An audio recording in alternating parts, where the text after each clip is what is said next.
In honor of my friend Dolores, the sun will disappear in 30 minutes. Night, a quaint, encroaching skies. I came to this place to honor chill moments with her. Somewhere out there, also stargazing, her own memories of our parting. I see her coming, even now, riding moonbeams in hippie grace.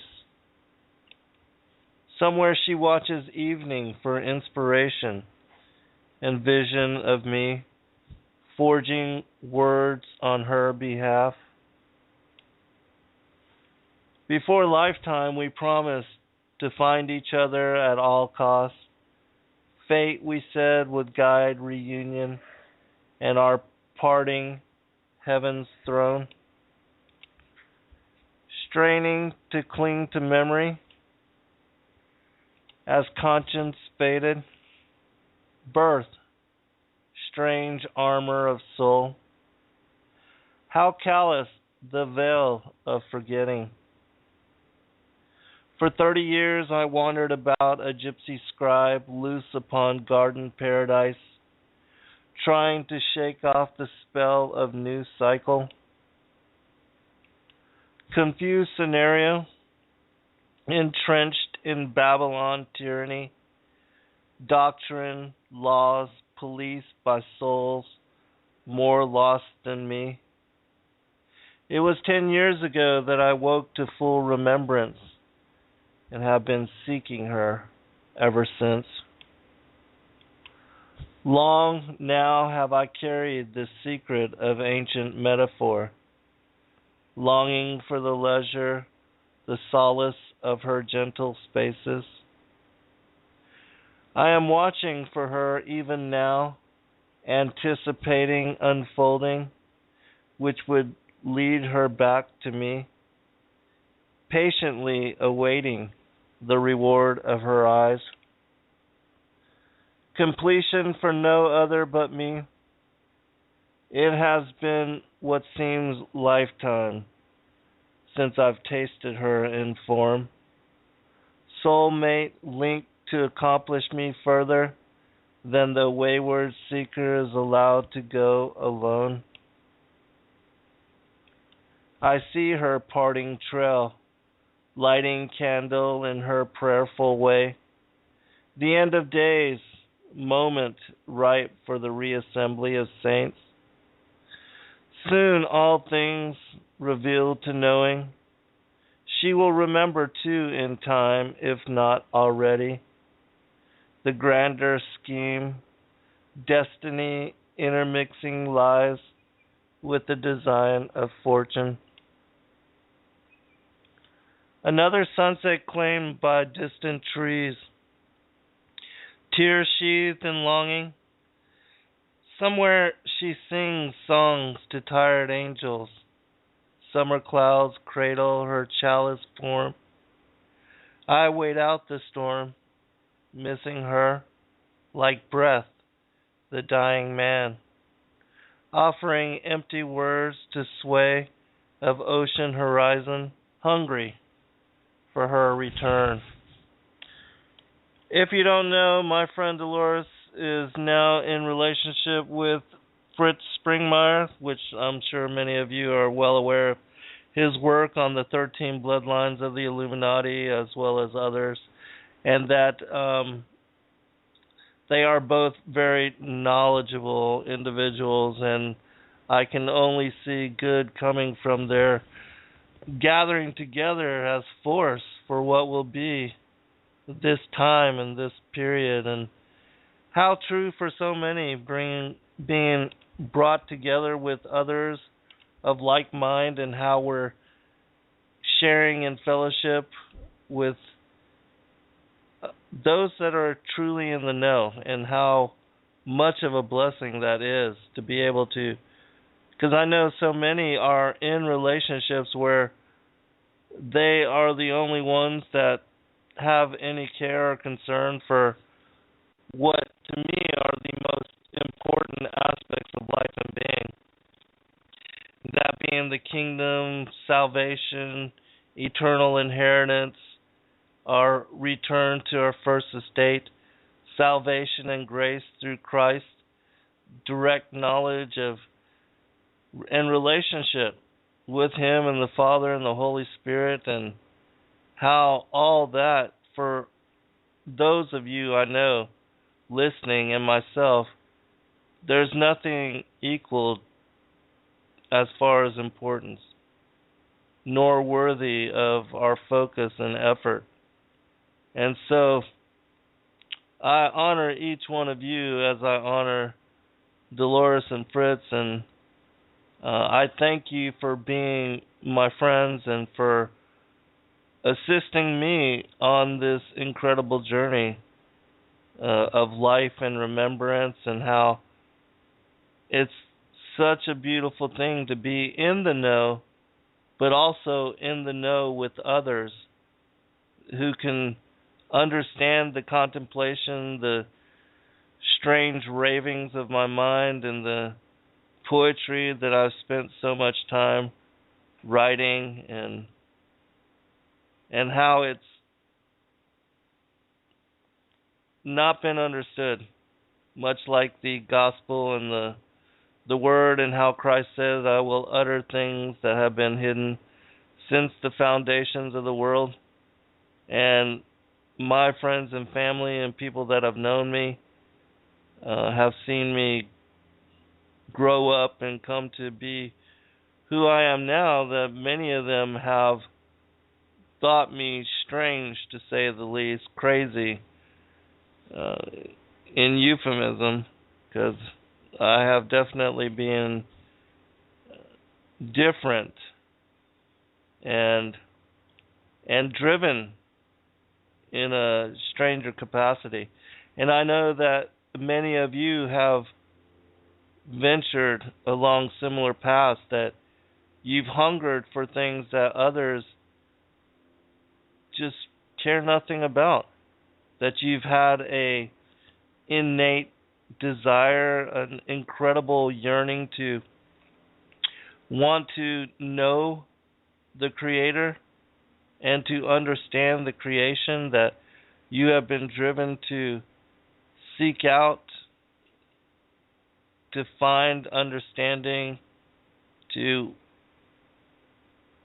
seek revelation of the ancient mysteries and history and mythology, and you've read stories that most others just care nothing for. And I've been the same way in my life, that I've, since a young age, and I've shared this in chapter 15 of my new book, Skyfall, Angels of Destiny, because many of you have asked about my own journey and the things that have led me to be who I am, and how it is that life and the design of life, the incidents of life, how it is that it shaped my character and led me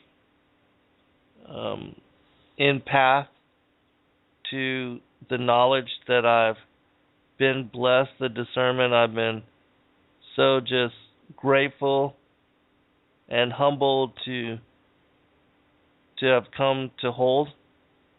And I do consider that many of you to be also, and not saying this in any kind of an arrogant or boastful manner, but I consider you to be wisdom keepers and holders of the secret. And, truth is truth. And when you can see it reflected in others, it's something that does not have to be stated, but it's just it's a way of being, and you can recognize it in a person's character and their work and the way that they are. And again, I'm not saying that I'm one of those as far as counted among the elect or anything of that nature, but I do feel that the Most High has led me in discerning certain aspects of the secrets of the ages, the wisdom of the ages, things that have been contemplated upon. Many people have wanted to purchase or to share in the knowledge that we have been blessed to hold. And I'm so, grateful to the Father and to the Son, to the Most High, and just bowing down to them in thanksgiving for the privilege, what I consider to be privilege of knowing and being able to understand what is the full summation of the whole entirety of history and mythology and all the things, the knowledge that has been pondered upon by so many and has been evasive, has eluded also so many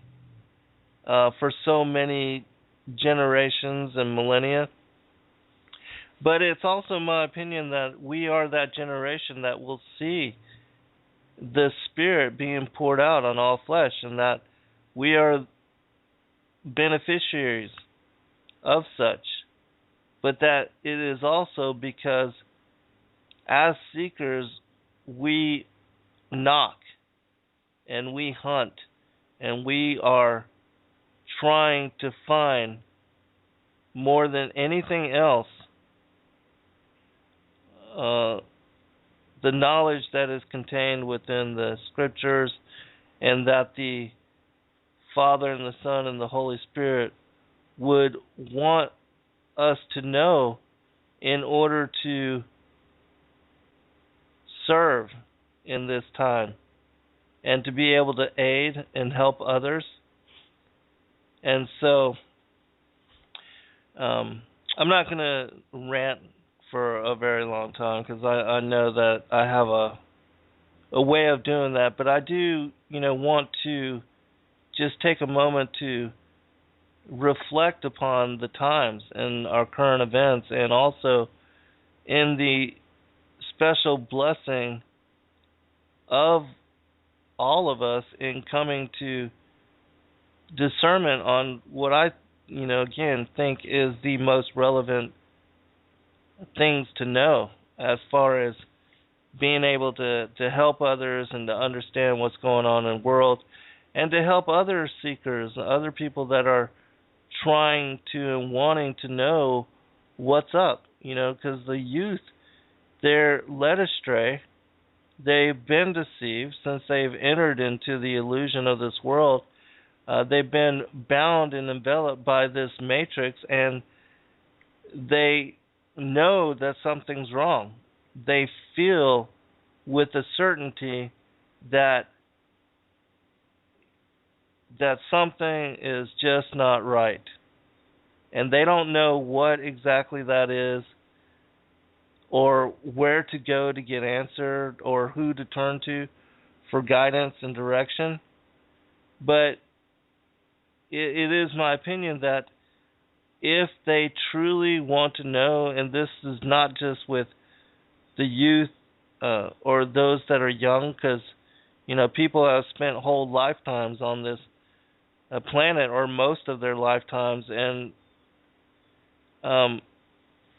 have had no concern for anything of our real reasons for being here, our true role and mission for being embodiment and incarnate into flesh form.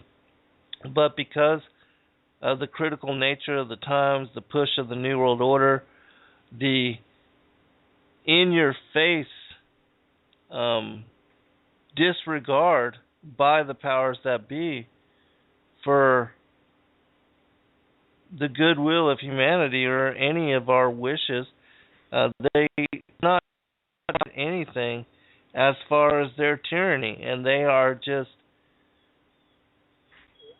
acting without regard for justice, the rule of law, anything.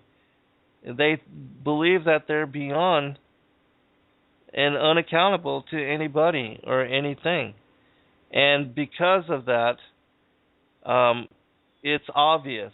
It's obvious from the news and what is being reported on, and by the alternative news sources, uh,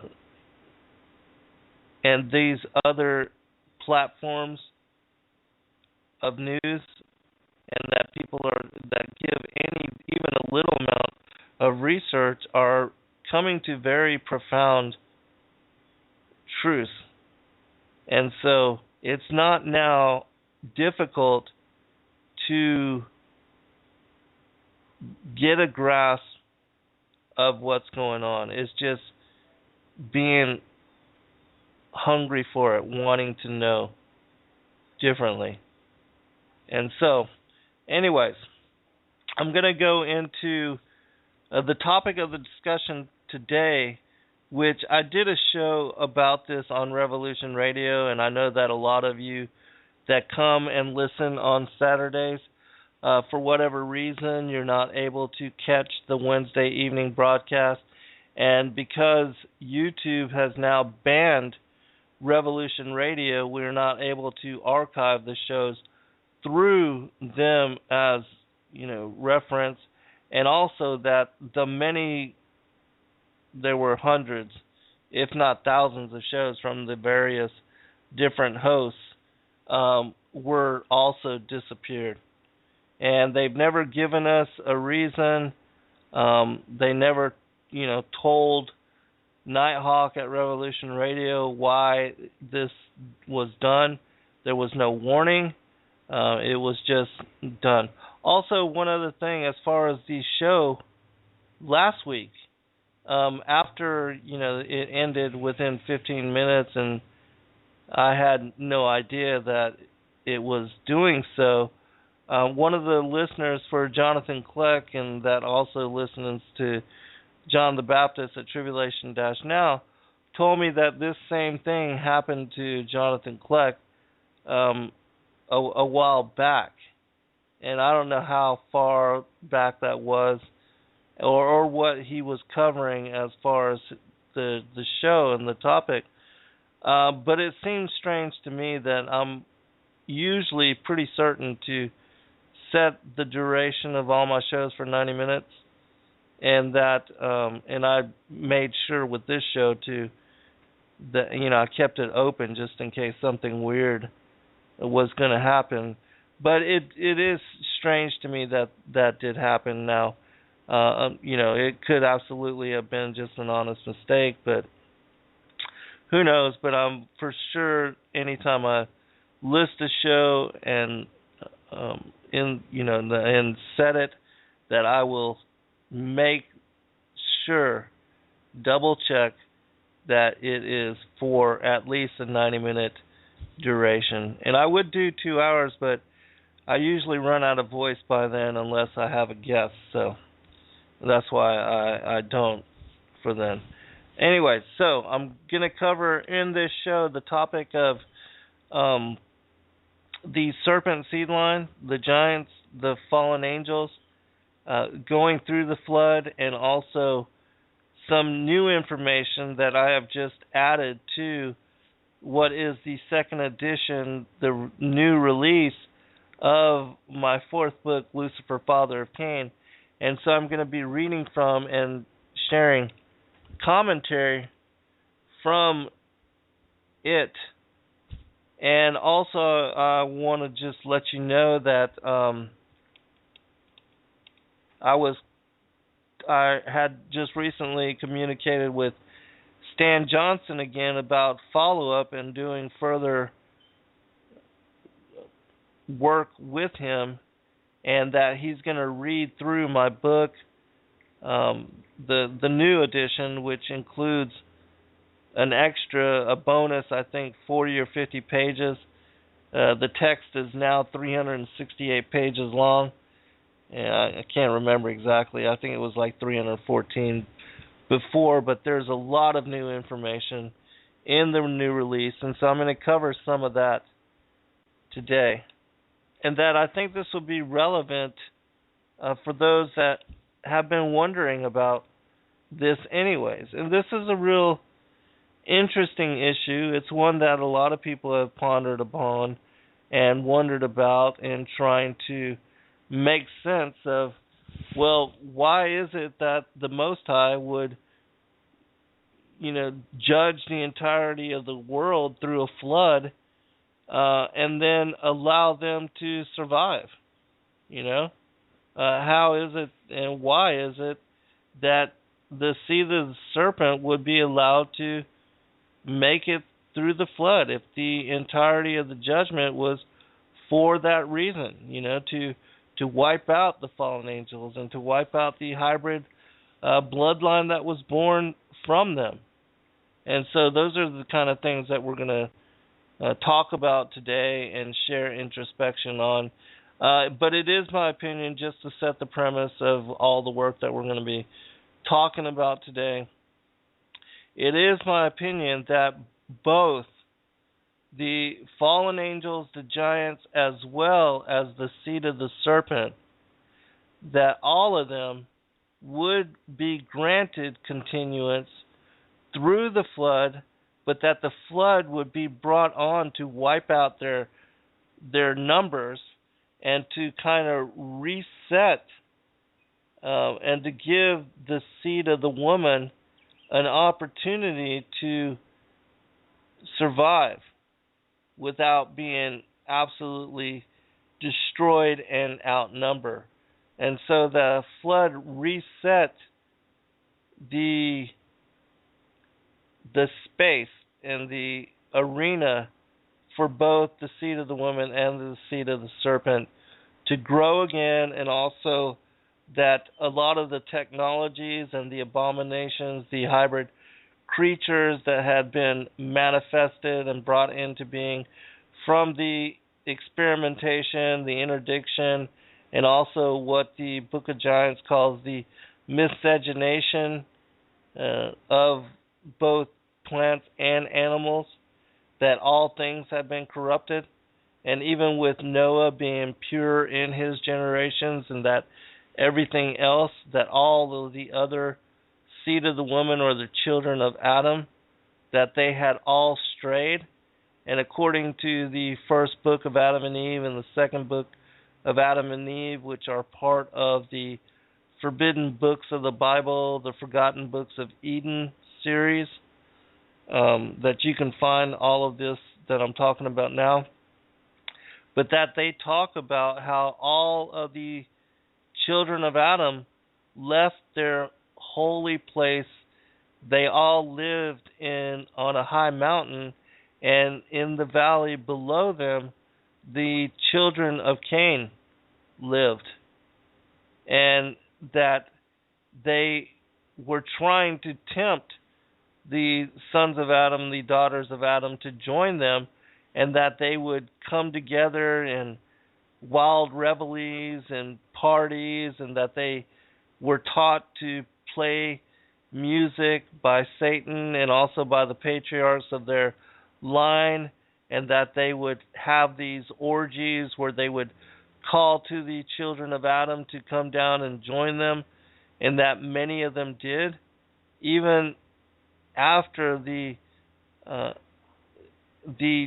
patriarchs of Adam's line imploring them to not do so and to not go down and live and be with the children of Cain, to not ever to intermix or to marry amongst them, because judgment was coming, and they knew this, but even still they were led astray, and they left their place of habitation, just like the watchers, the 200 watchers during the time of Enoch's father Yared, that left their high and holy place and their place of habitation, and being put into bodies of men, came down and also were led astray by the daughters of Cain. And I'll actually read some of that when I get to that particular point. That might actually be a good place to begin. So Give me just a minute to pull this up.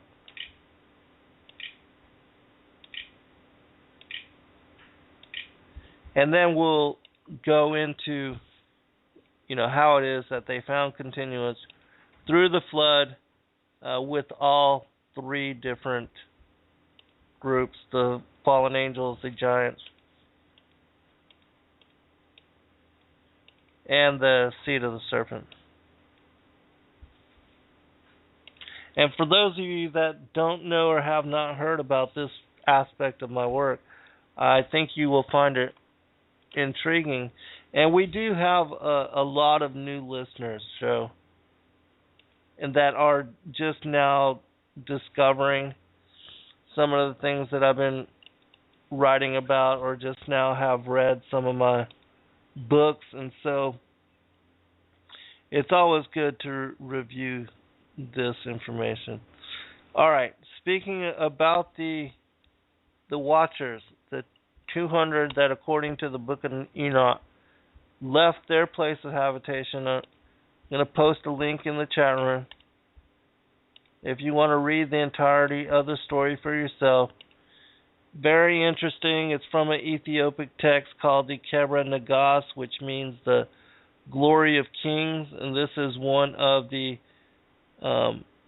holy books for the Ethiopic people, along with the Bible that they use, which includes Jasher, the Book of Enoch, Jubilees, and other texts which are excluded from what are the canons of most other areas of the world.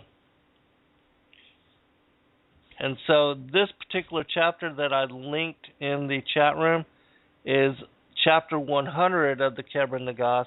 I'm not going to read the entire thing, just one portion of it. But for those, if you've not read it and you do read it in its entirety, it will tell the story of how the Watchers were jealous of Adam, and how Christ, as the Word, how he was putting up with their railing accusations against Adam, and he told them that if he had made them of the four elements of also dust and not just fire, that they would have strayed even further. And they kept challenging him. They kept saying that no, we would always serve you even if we were in the flesh.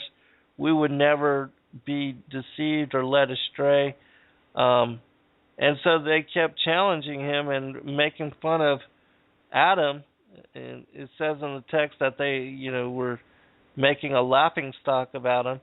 And so the Most High, the Christ, as the Word, as the angel of the Lord, he said, okay, I'm going to put you into flesh form, but make sure that once I put you into flesh, that you do not fall away and that you do not become deceived, because your judgment will be greater than that of Adam's. And Adam's, of course, was his being kicked out of paradise and put banished to the earth, where he would live and be challenged and tempted by the fallen angels, and that also that he would have to, that him and his wife would birth children, he would have to work the soil, and that there would be the enmity between the devil's children as the tares, and that of the seed of Adam, or the seed of the woman, and his children. And so, this is the part where they're given flesh bodies, and they come down to the earth. It says this: and straightway there were given unto them with his word flesh and blood, and a heart of the children of men. And they were content to leave the height of heaven, and they came down to earth, to the folly of the dancing of the children of Cain, with all their work of the artisan, which they had made in the folly of their fornication, and to their singings which they accompanied with the tambourine, and the flutes and the pipes, and much shouting and loud cries of joy and noisy songs.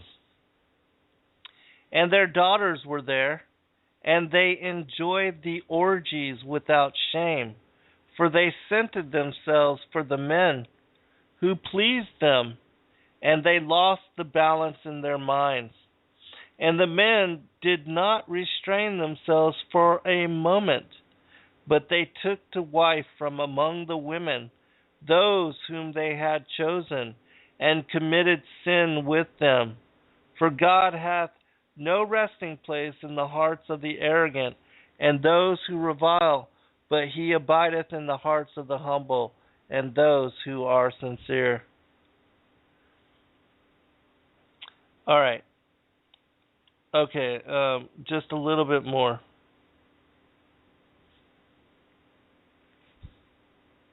I'm going to skip just a little bit down to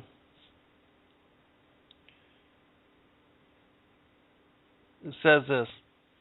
And the daughters of Cain, with whom the angels had companied, conceived, but they were unable to bring forth their children, and they died. And of the children who were in their wombs, some died and some came forth, having split open the bellies of their mothers. They came forth by their navels, and when they were grown up and reached man's estate, they became giants whose height reached unto the clouds. All right, that's all I'm going to read of that. But then it comes to the part about the flood, and the next aspect is about Noah. And so, again, it's my opinion that the giants from Og of Bashan, which we know that it says in Genesis chapter 6 that there were giants in the land before and after the flood of Noah's day.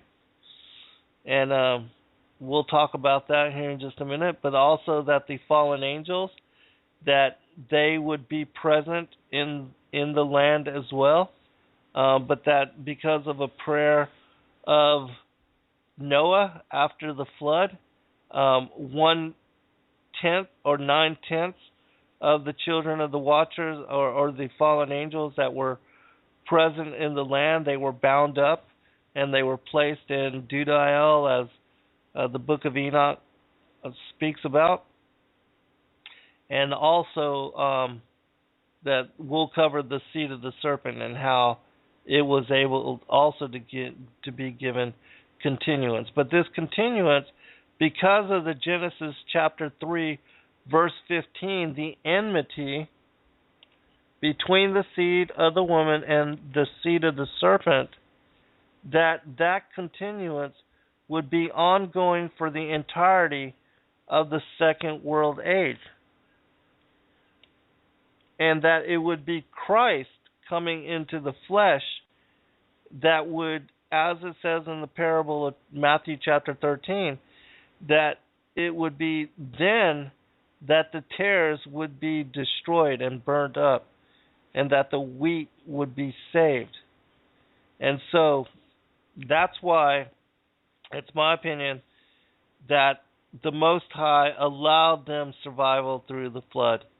And that even though the judgment of the flood was one that was devastating and mostly eradicating, that he allowed all these groups to survive so that at the end, in the end of days, as it says in Matthew 13, which I'll get to at some point as well, that we would have this war between the bloodlines and the lineages, and also that the New World Order and those that serve upon the thrones of the world, that they would be the children of the serpent, and that the evil would be, the duality would be allowed to continue until Christ comes again to set everything straight, and that it would be when he comes again, that every knee shall bow, every tongue confess. And so, and I will put enmity between thee and the woman, and between thy seed and her seed. Okay, so that would be the war. All right, now, how is it that the giants made it through the flood? And I've talked about this, and this is a very strange story. And the reason I think that there's something to it is because of something that I found in the Targum, which I'm going to read that first, and then we'll set this. All right, I'm going to read also some of the stuff that I wrote in my book, because I explain all of this in that text. And this will be page 232 of my fourth book, Lucifer, Father of Cain, the second edition. It says this: having forced the watchers to witness the destruction of their beloved children, the abominable hybrid giant seed line, the archangels bind up the rebel angels and confine them in utter darkness for the time of the end. The planetary deluge was a judgment not against humanity, but specifically to cleanse the earth of this giant presence. Most people have no idea why it was necessary for the Lord to destroy the planet so utterly, and what the new covenant would mean for the family of Noah, as they were given the entirety of the earth to replenish. Not every giant was killed with the deluge, as Genesis 6 relates that there were giants in the land prior to and even after the flood. Where and how many giants actually survived is conjecture, yet I have found one story which lends an interesting twist to this tale.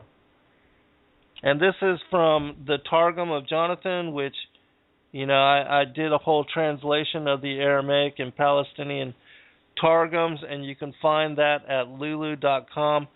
It has this story as well as all the others that I've sourced in my books, which also speak about the serpent seed in Genesis chapter 4. But it says this, and this is interesting to me.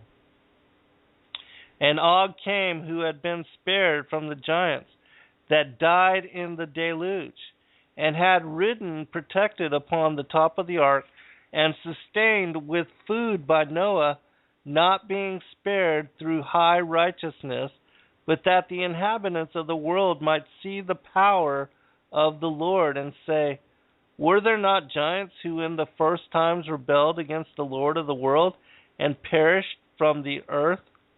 And so this story is talking about how it is that the Most High allowed Og of Bashan to survive the flood, and that according to its what it's relating, that he rode upon the ark, and that Noah fed him during the time of the deluge, and that once Noah settled, that Og was able to make it through, and that it wasn't because of his righteousness or anything that Og did, but that the Lord allowed him to survive in order to show to those who would also survive the flood that the giants were very much real, and that there would be a remnant of them found in the world after the flood of Noah's day. And what is interesting about this story is that I did more research after I found this passage in the book, in the Targums, in the Aramaic Targums, that I searched it out, and I found another story from the Jewish fairy tales and legends, a collection of Jewish fairy tales and legends published by an Aunt Naomi from 1919, and that this particular book had this story called The Giant and the Flood. And it told this exact same story. It told about how Og had ridden on top of the ark, that Noah had fed him, and that Og had promised to work with Noah to recreate the planet after the destruction of the deluge. But instead, once he made it through, he left Noah. Instead of being a servant and helping Noah, he took off and went, exploring and to do whatever he wanted to do. And we know that Og also became the king of Bashan, and that he went to war against Israel after the flood of Noah's day. And so you can read that story. I'm not going to read it because I've got so much else I need to cover. But it's interesting, very interesting to read, because it's to me a confirming witness to what the Targums say. And for those that don't know what the Targums are, they're translations, Aramaic translations of what was the original Hebrew Torah, and that the English translations of those Aramaic translations include this story. But I'm going to go ahead and continue because I know we're running out of time, and will very quickly. Alright, so let me skip ahead.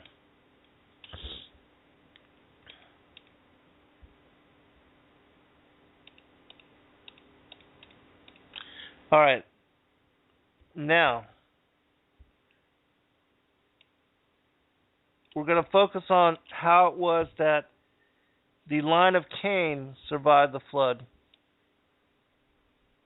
and was given continuance. This is page 240 of my book,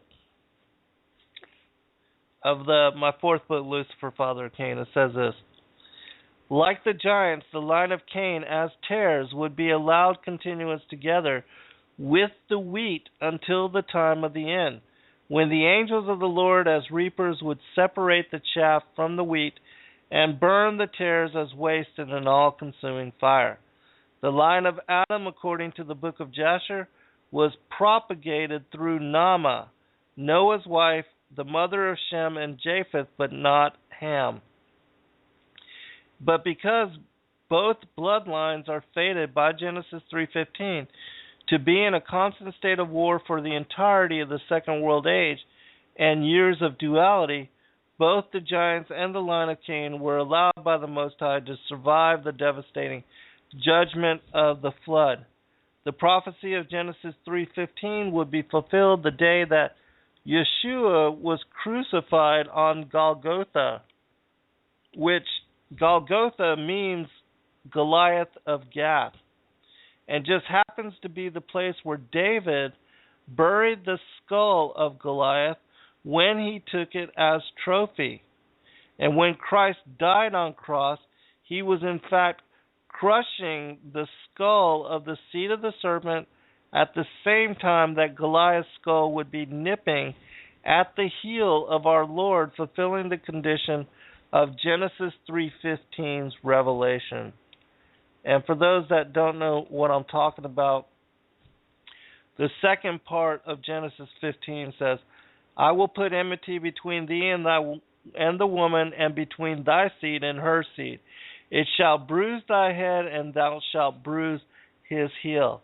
And so when David stunned Goliath with the stone, with the sling, and he ran up to Goliath, used his own sword to cut the head off of Goliath, and that the Philistines surrendered to Israel after that.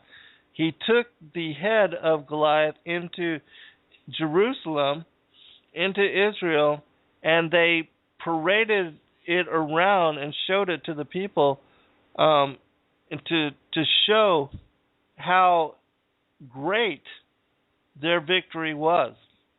And then afterwards, his head was buried at Golgotha, again, which means Goliath of Gath. And so when Christ was crucified on the cross, this prophecy was fulfilled. Because we know Goliath is one of the hybrid seeds of the serpent, and that Christ was the fulfillment, the seed of the woman, the Savior, Messiah that would come through David's line. All right, continuing.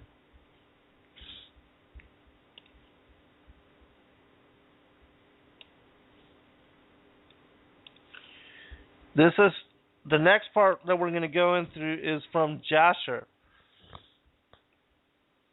chapter 5, which I have the link here. So let me post this in the chat room too, for those of you that are interested in this aspect of the text as well. It says this: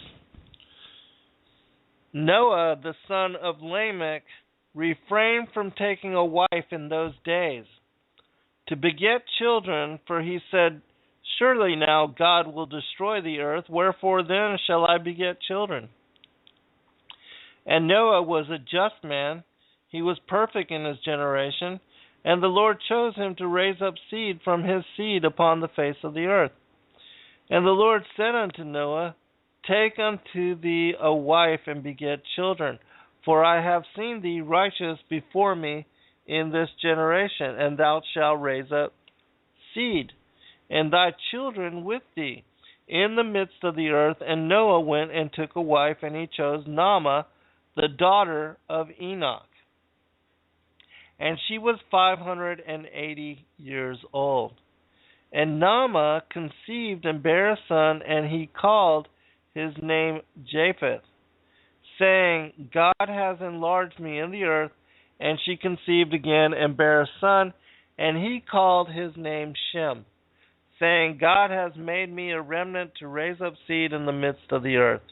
And Noah was 502 years old when Naamah bare Shem, and the boys grew up and went in the ways of the Lord in all that Methuselah and Noah their father taught them. All right.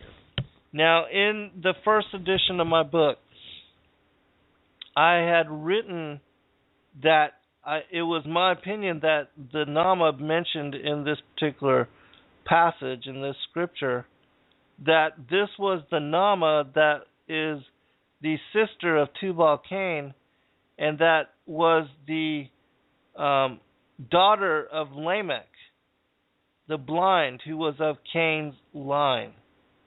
And the reason I stated so was because nowhere else is there a Naamah mentioned in Scripture.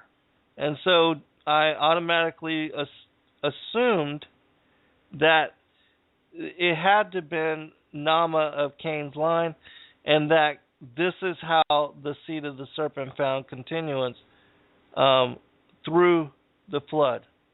But then, in revising the second edition, I thought to myself, why would the Most High tell Noah to take a wife of the seed of the serpent of Cain's line when all of the patriarchs, and even Noah's father, Methuselah and Enoch and Japheth, all of them had implored the children of Adam to never intermarry or mix or marry into or with the seed of Cain?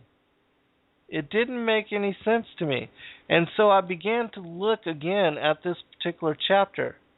And then it's my opinion that the Most High led me to better understand this particular topic. And so I'm going to present it to you as I've learned it now. And so what's important about this passage from the book of Jasher, chapter 5, verse 12 through 18, is that it says Naamah, that Noah went and took a wife, and he chose Naamah, the daughter of Enoch. Now, those of you that are familiar with the line of Cain, you know that Enoch was the firstborn son of Cain. and that he was, the first generation separated from Cain, who was the patriarch of the whole line. And so that's the first clue. The next clue is that Nama is the mother of Shem and Japheth. But nowhere in this chapter is Ham mentioned as being the son of Nama. So these two things are important. Now, keep this in mind as I read what will be the next part of this book. It says this. It's important to note that in Jasher chapter 5, there is an Enoch listed in both the lineages of Adam and Cain, and that attempting to determine which Enoch and whether there is a Nama inferred of the line of Adam can be very confusing.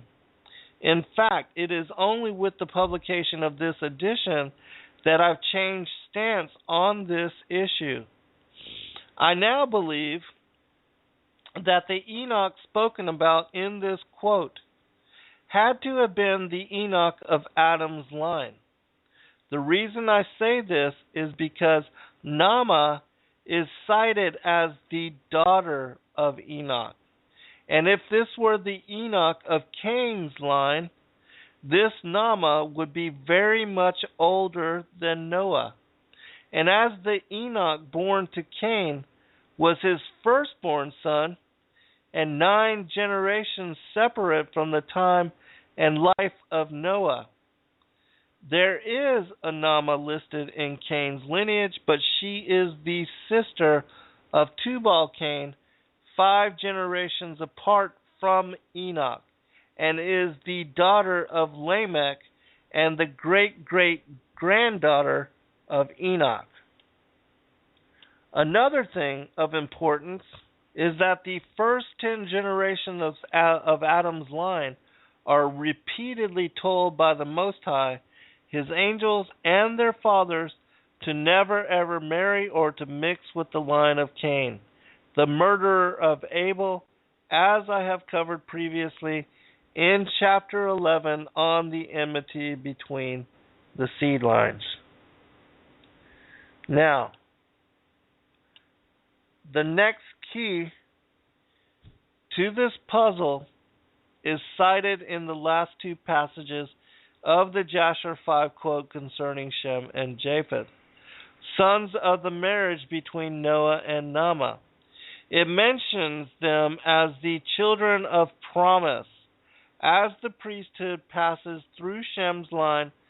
Another interesting thing of note, nowhere is Ham referenced as the son of Nama and Noah. My friend Dr. Joy Pugh states in the 3rd book of her new Beguiled series that Ham may have been born of another mother and that he may have mated with her when he saw the drunkenness of his father. This would also explain why such behavior is venerated among the lineage of Canaan as reason for kings of his line to marry their mothers as spouse, as in the case of Nimrod and Semiramis.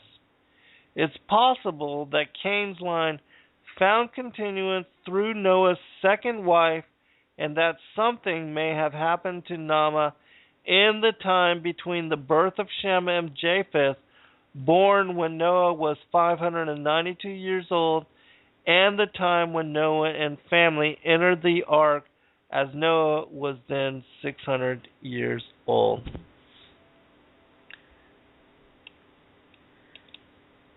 In Jasher 6, verse 13, it says, "And at the end of 7 days in the 600th year of the life of Noah, the waters of the flood were upon the earth."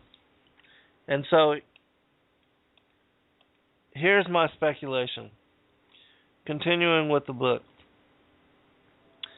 Maybe Noah married a second wife and Ham was born from that coupling. A lot of ifs I know, But I do believe there is absolutely something to Ham not being listed in Jasher as the son of Noah and Nama, and that the two sons whom were born of that marriage are cited as, and the boys grew up and went in the ways of the Lord, in all that Methuselah and Noah their father taught them. Also, I believe Noah cursed Canaan because he was the fourth-born son of Ham, destined to become the usurper of Noah's other sons' land, continuing the war of Genesis 3:15 post-deluge. It would be Nimrod of Canaan's line whom would render the entirety of the known world under what was the first post-Atlantean attempt to establish a new world order. Nimrod also revitalizes the knowledge and religion of the Watchers, reinstituting human sacrifice as part of their ritual worship. Alright, so let me restate this real quick. So, according to the text, Nama is the daughter of Enoch. And we know that Enoch was right before Methuselah, who's the father of Noah. And so they would be somewhere near in age if this is the Enoch of Adam's line and not the Enoch of Cain's line. And the fact that this particular Nama is the mother of both Shem and Japheth, which we know them to be more righteous than Ham, and that Ham's line were the ones that got involved with the fallen angels again post-flood. And so it's my opinion, as Dr. Joyce states in her third book of the Beguiled series, and if for those of you that have not read it or not have studied or read any of her three books from this new series, the third one, in my opinion, is of most interest because it focuses on the seed of the serpent and what happened in the garden, the metaphor, the symbology of the enmity between the seed of the woman and the seed of the serpent. And so if you're interested in this as topic, Dr. Joy's book is, in my opinion, like Lucifer, father of Cain, my fourth book, one of the few books that covers this in such great detail as to what happened, the garden parable, how it ties into the New World Order, the end of days, from beginning to end, as her new series, Beguiled, is from Eden to Armageddon, that we cover in fullness the same kind of thing. And so if you're interested, if you've benefited from the research that I've done in Lucifer, father of Cain, that I would recommend reading her third book of the Beguiled series. And that particular text, I've read it, it focuses on this particular topic as discussion. All right. Continuing. So, now we're going to go into how it is that Ham, what the nakedness of the Father means, because so many people have asked me about this as well. And most, when they read this from, I believe it's Genesis chapter 9, they assume this to be a homosexual act, and that Ham had sex with his father while his father was drunk and passed out, and that when he woke up, he knew what had been done to him. And so we're going to explain this story and why it is that the lineage of Canaan, the children of Canaan, why Noah cursed them, and how it is that they became the ones that got involved again with the fallen angels. A passage from Jubilees says this: And Ham his father, and Cush and Mizraim his brothers, said unto him, Thou hast settled in a land which is not thine, and which did not fall to us by lot. Do not do so, for if thou doest do so, thou and thy sons will fall in the land and be accursed through sedition. For by sedition ye have settled, and by sedition will thy children fall, and thou shalt be rooted out forever. This is talking to the children of Canaan, which we know that Nimrod was born from Canaan through Ham. All right.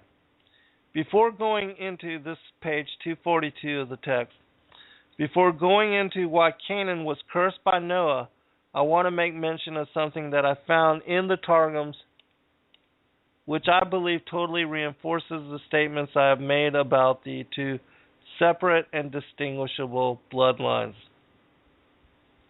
From chapter 5 of the Targums, it says this: And Adam lived 130 years and begat Sheth, who had the likeness of his image and of his similitude. For before had Hava, which is Eve, born Cain, who was not like to him, and Abel was killed by his hand.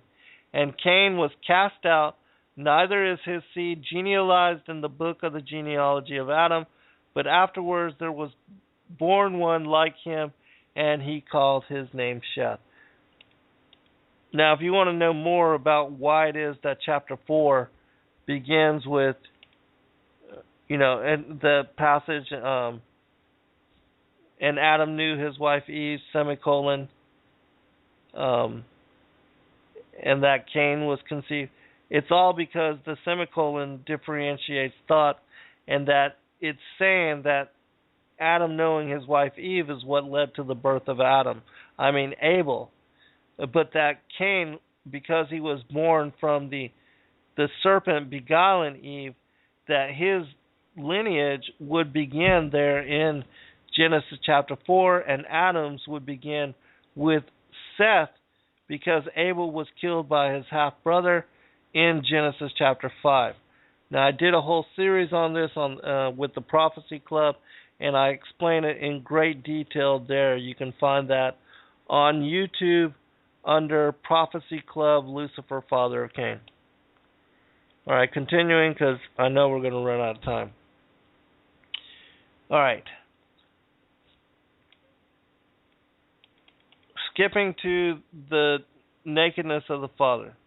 Continuing with the curse of Canaan, the fourth-born son of Ham, as a result of his having looked upon the nakedness of his father. What does this mean, the nakedness of the father?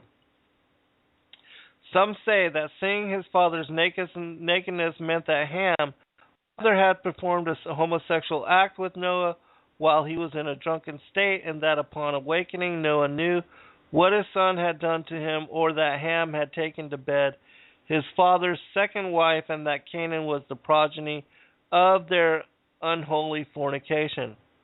For years I thought that the story of Genesis chapter 9 to be describing a veiled homosexual encounter between Ham and his father Noah, as nowhere in the story was there any mention of Noah's wife. I had assumed that Noah knew what his son had done to him, because upon awakening he felt the pain of such intrusion. Besides, homosexuality was something rampant among the giants and the children of Cain, as portrayed by the story of Sodom and Gomorrah. However, I changed my outlook when Mike, a fellow member of FallenAngels.tv, posted a blog on our site about the nakedness of the father and this specific issue. All right. In Leviticus chapter 18, verse 8, it says, "The nakedness of thy father's wife shall thou not uncover. It is thy father's nakedness." All right. It says this also. Mike was claiming that this passage in Leviticus was alluding to what the nakedness of the father actually meant, equating the nakedness of the father to actually mean the nakedness of thy father's wife, meaning that Ham must have seen his father's wife and mother, possibly drunk, passed out naked within the tent, and having gone in to lay with her, produced the offspring Canaan, who then became the recipient of the post-flood curses of Noah. And because Yahweh had already blessed he, his wife, his sons, and his sons' wives, meaning Noah, Noah curses Canaan instead of Ham, ascribing his line to be servants unto his son Shem. And to prove this story, I'm going to read, well, in Genesis chapter 9, it says this, but I'm going to read this particular story from the Targums to give you more information. All right, Genesis chapter 9 says this. And Noah began to be a husbandman, and he planted a vineyard. And he drank of the wine and was drunken, and he was uncovered within his tent. And Ham, the father of Canaan, the emphasis, Ham, the father of Canaan. Now, it doesn't emphasize it much more than that in this story. But in the Targums, it's greatly emphasized to show you that Ham is the father of Canaan. And Ham, the father of Canaan, saw the nakedness of his father, and told his two brethren without. And Shem and Japheth took a garment, laid it upon both their shoulders, and went backward, covered the nakedness of their father, and their faces were backward, and they saw not their father's nakedness. And Noah awoke from his wine, and knew what his younger son had done unto him. And he said, Cursed be Canaan, a servant of servants shall he be unto his brethren. And he said, Blessed be the Lord God of Shem, and Canaan shall be his servant. All right. Now, the Targums give a little more light to the story and seem to expound emphasis on Ham as being the father of Canaan, and that his having seen the nakedness of his father consequently resulted in the birth of Canaan, something that could not have happened if the story of Genesis 9 was in fact an homosexual act and not one of impropriety where Ham sleeps with his mother. And so, Genesis chapter 9, as in the Targums, says this. And the sons of Noah who went forth from the ark were Shem, Shem, and Japheth. And Shem is the father of Canaan. These are the three sons of Noah, and from them they were spread abroad to dwell in all the earth. And Noah began to be a man working in the earth. And he found a vine, which the river had brought away from the Garden of Eden. And he planted it in a vineyard, and it flourished in a day, and its grapes became ripe. And he pressed them out, and he drank of the wine, and was drunken. And he made himself naked in the midst of his tent. And Shem, the father of Canaan, beheld the nakedness of his father, and showed to his brethren without. And Shem and Japheth took a mantle, and bare upon the shoulders of each, and went backward, and covered the nakedness of their father. And their faces were turned back, and the nakedness of their father they did not behold. And Noah awoke from his wine, and knew by the relation of a dream what had been done to him by Shem, his son, who was inferior in worth on the account that he had not begotten a fourth son. And he said, Accursed is Canaan, who is his fourth son. A serving servant shall he be to his brethren. And he said, Blessed be the Lord, the God of Shem, whose work is righteous. And therefore shall Canaan be servant unto him. The Lord shall beautify the borders of Japheth, and his sons shall be proselytized, and dwell in the schools of Shem. and Canaan shall be a servant to them. And Noah lived after the deluge 350 years, and all the days of Noah were 950 years, and he died. The Targum of Jonathan, Genesis chapter 9. And so you see how it is that from this reference, over and over, 3 times in this passage of the Targums, Genesis chapter 9, it says that Canaan is the son of Ham, and that the relation of his having seen the nakedness of his father was the result of Canaan being born as the fourth-born son of Ham. And so that could only come about if, in fact, the nakedness of the father is, as we speculated from Leviticus chapter 18, verse 8, that seeing the nakedness of the father is in reference to the father's wife. And so that Noah, when he woke up, as it states in the Targum, that he knew from a dream that Ham had slept with his wife and his mother, Ham's mother, Noah's wife. And that Canaan would be born from him, and that this is also the reason why, you know, as in the case of Nimrod and Semiramis, as well as in the case of pharaohs marrying their sisters or their mothers, their daughters, that this kind of thing was passed down and ritualized in the line of Canaan. That this is the first occurrence. This is the thing that bred this particular behavior. And so one more passage from our book, chapter, page 245. The covenant Noah established among his sons when he made them promise to not encroach upon each other's land would be broken by Ham's incestuous son Canaan. And with his birth, Satan had again a seed line to corrupt and propagate evil through. The Lord could have, if he had wanted to, completely eradicated the earth of Satan's seed, yet because of the enmity between the bloodlines, Cain's lineage would have continuance until Yeshua returns for the harvest of souls. King Og of Bashan, a remnant giant, would also be preserved for reign post-flood, as he would be slated to mix with the peoples living in Canaan, siring the Philistine Goliath, Saph, and his other brothers.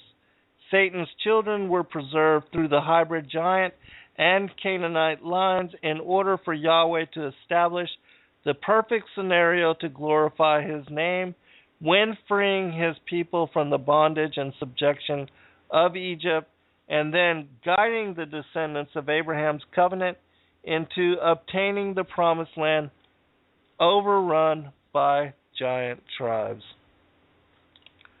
And so, there you have the story. I want to read one final quote. This is from the Kebra Nagas, chapter 4. Now Noah was a righteous man. He feared God and kept the righteousness and the law which his father had declared unto him. Now Noah was the 10th generation from Adam, and he kept in remembrance and did what was good, and he preserved his body from fornication, and he admonished his children, bidding them not to mingle with the children of Cain, the arrogant tyrant, the divider of the kingdom, who walked in the counsel of the devil, who maketh evil to flourish. And he taught them everything that God hated: pride, boastfulness of speech, self-adulation, calumniation, false accusation, and the swearing of false oaths. And beside these things, in the wickedness of their uncleanness, which was unlawful and against rule, man wrought pollution with man, and woman worked with woman, the abominable thing. And again, after the flood, the devil, our enemy, did not cease from his hostility against the children of Noah, but stirred up Canaan, the son of Ham, and he became the violent tyrant, or the usurper who rent the kingdom from the children of Shem. Now they had divided the earth among them, and Noah had made them swear by the name of his God that they would not encroach upon each other's boundaries. But Canaan was the one that broke the covenant and began the war again between the seed of the woman and the seed of the serpent post-flood. And so there you have it. The story of the fallen angels, the giants, and the seed of the serpent, both through the flood, post-flood, and before. And also, I know, because, me mentioning that story from the Targum about how Og had written on top of the ark, that, some people have made fun of me about that, saying, oh, Og, the first surfer, or whatever. But, I'm not making this up. This is something that you can find reference to. And, as the Bible says, out of the mouths of 2 or 3 witnesses shall the truth be established. And that particular passage that I found in the Targums about Og, that there's also a story from the Jewish fairy tales that is linked to this particular passage as well, this particular story. And because I have time, I'm going to read just a little bit of that. First, I'm going to read again that Targumic quote. And Og came, who had been spared from the giants that died in the deluge, had ridden protected upon the top of the ark, and sustained with food by Noah, not being spared through his righteousness, but that the inhabitants of the world might see the power of the Lord and say, were there not giants who in the first times rebelled against the Lord of the world and perished from the earth? All right, this is from that story, the giant and the flood. I'll read a little bit of this and then we'll end with song. Just before the world was drowned, all the animals gathered in front of the ark, and Father Noah carefully inspected them. All ye that lie down shall enter and be saved from the deluge that is about to destroy the world. He said, ye that stand cannot enter. Then the various creatures began to march forward into the ark. Father Noah watched them closely. He seemed troubled. I wonder, he said to himself, how I shall obtain a unicorn and how I shall get it into the ark. I can bring thee a unicorn, Father Noah, he heard in a voice of thunder, and turning around, he saw the giant Og. But thou must agree to save me too from the flood. Begone, cried Noah, thou art a demon, not a human being. I can have no dealings with thee. Pity me, whined the giant. See how my figure is shrinking. Once I was so tall that I could drink water from the clouds and toast fish at the sun. I fear not that I shall be drowned, but that all the food will be destroyed, and that I shall perish of hunger. Noah, however, only smiled, but he grew serious again when Og brought a unicorn. It was as big as a mountain, although the giant said it was the smallest he could find.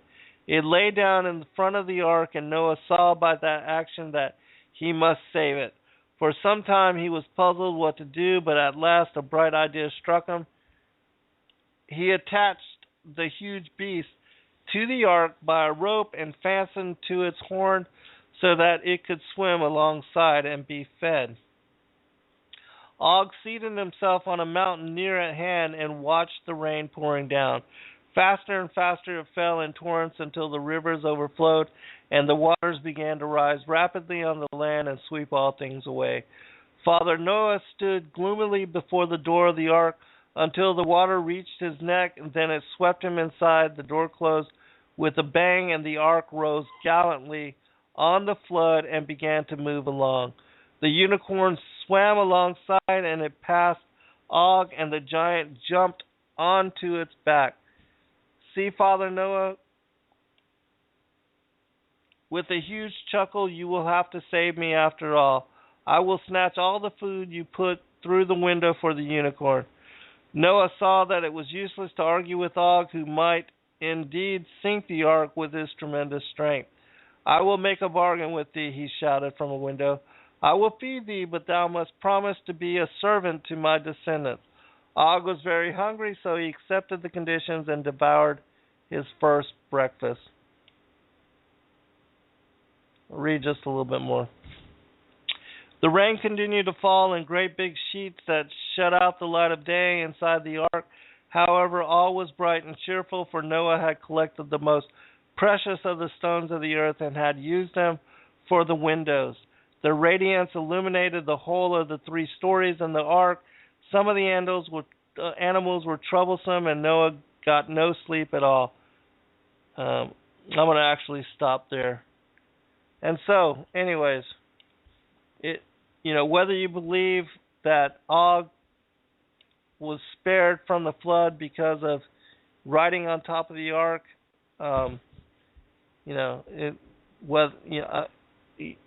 it's just conjecture, and it's not something that we can know for certainty. But as I said earlier, it's found within the Targums, and it's also part of the fables and the history of the fairy tales of Jewish lore going back thousands of years. And so it's my opinion that there's got to be something to it. Because otherwise, who would just make up a fairy tale of it? And how would it get inserted into the Aramaic translation of the Hebrew Torah, so that when the Aramaic translations were translated into English, that all of a sudden, it was there, and it came out. And so it is what it is. But I hope that you were blessed by this show, and I hope that you'll join me next Wednesday as I come to you on Revolution Radio. Just remember, I'm not able to save the archives anymore, and so I don't have access to them, and I can't post links for them. In order to catch the shows, you'll have to catch them live, which we're on every 8 to 10 p.m. on Wednesday. Studio B, just enter a chat handle and enter the chat room, and you'll catch. You'll have to hit the play on Studio B, because we have 2 different studios, Studio A and Studio B. Anyways, God bless all. I hope to see you next week, and I hope that the Most High blesses all of you and your children, and that you can continue on in your seeking.